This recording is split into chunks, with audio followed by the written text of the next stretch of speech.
Hello सांग माने welcome back to my YouTube channel. आज आम माछ घांट बनैबा।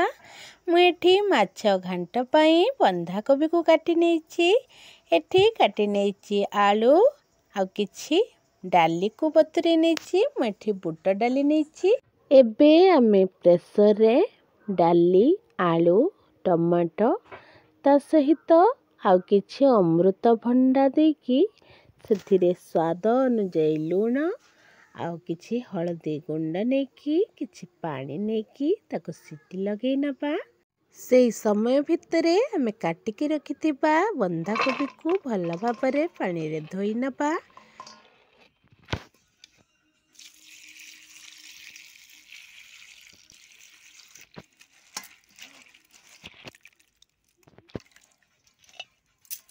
सबुतक बंधाकोबी को आम धोईकी एमती भल भाव छाणिकी रखी नहीं। एपटे आमर परिबा मध्य सिझी गलानी।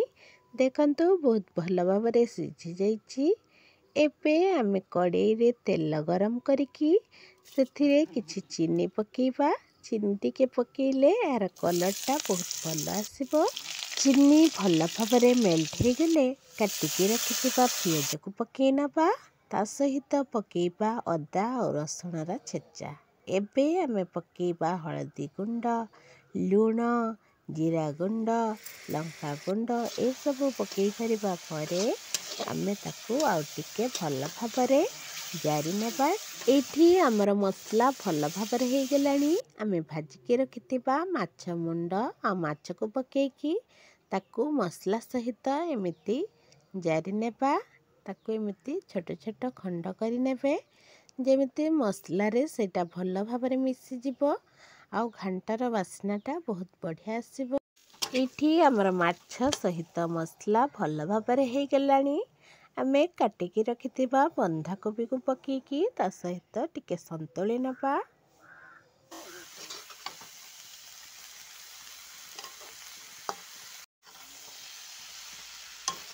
मिति भल भाबरे कोबी को संतुली सारिबा परे आमे ताको ढांकुणी देकी छाड़ी नेबा। कोबी रु एमिति रे पानी भी बाहरी आसीबो आ कोबी तो नरम हो जिवो। एठी हमर मसला सहित कोबी बहुत भल भाबरे जरी गलानी आउ सिझी मध्य गलानी। एबे आमे सिझेकी रखिथिबा परिबा और डाली को पकेइ नबा। एमिति भल भाबरे घांटी नेबे जेमिति सबु परिबा मिसी जिवो।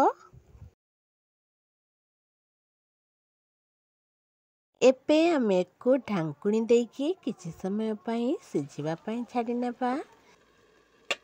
एबे हमर बनिकी रेडी हे गला माछ घांट। जदि आपण माननकु आम भिडियोटी भल लागुथाए तेबे निहाती कमेंट सेक्शन में जणेबे। आउ भल लागुथिले लाइक शेयर सब्सक्राइब करि नेबे। रहिली।